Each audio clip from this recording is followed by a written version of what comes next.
लिंग शब्द मूल शब्द लीन से आया है। लिंग का अर्थ है आकार।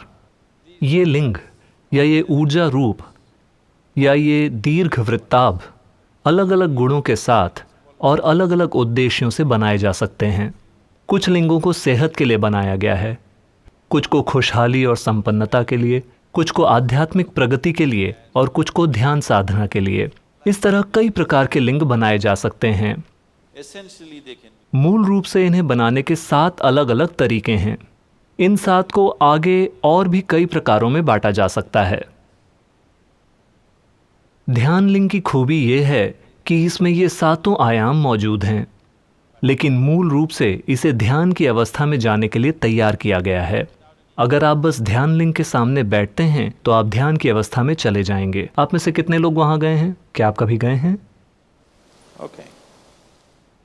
कोई निर्देश नहीं दिया जाएगा। आप बस वहां जाकर 10 मिनट के लिए बैठ जाइए। आप अपने आप ही ध्यान करने लगेंगे बिना किसी निर्देश के।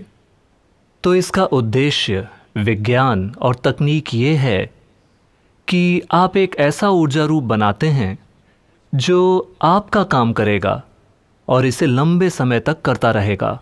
एक आकार को एक यंत्र भी कहते हैं।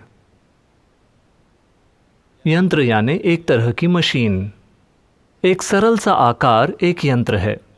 जब आप ऐसे कई जटिल आकारों को मिलाकर कोई एक जटिल चीज बनाते हैं तो ये एक मशीन बन जाती है। कई सारे आकारों को मिलाने से एक बड़ी मशीन बन जाती है ना? इसी तरह आप एक सरल सा आकार लेकर इसमें कई कई कई तरह के हिस्से जोड़ते जाते हैं और ये एक जटिल मशीन बन जाती है।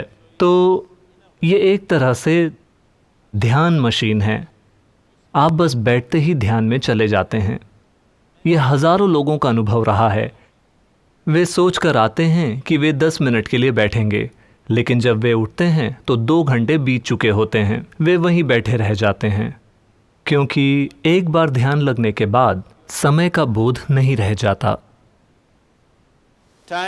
समय आपके ऊपर हावी है क्योंकि आप बहुत ज्यादा भौतिक बन गए हैं। आप जितने ज्यादा भौतिक होंगे, आपके लिए समय बिताना उतना ही मुश्किल होगा।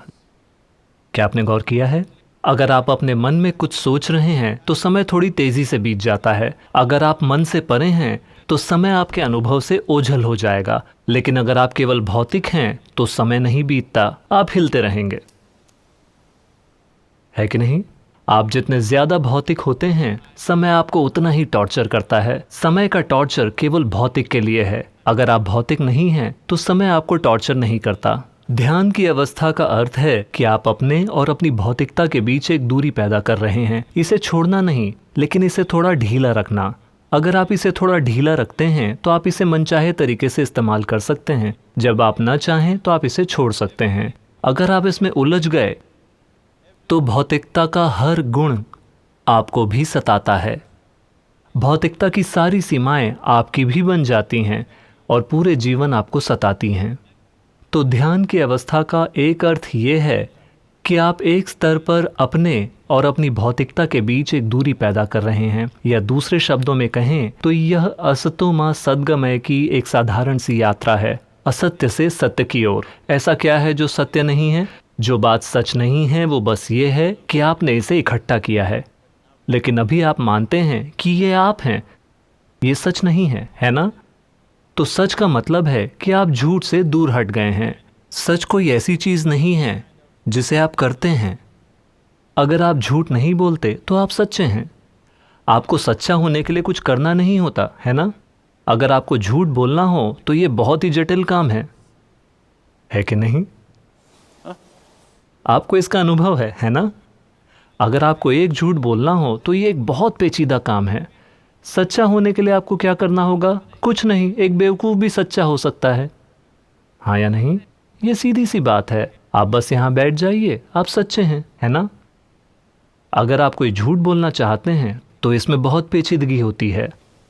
तो सच कोई ऐसी चीज़ नहीं है जिसे आप करते हैं। आप बस असत्य से दूर हो जाइए और आप सत्य में हैं। ये इतना आसान है।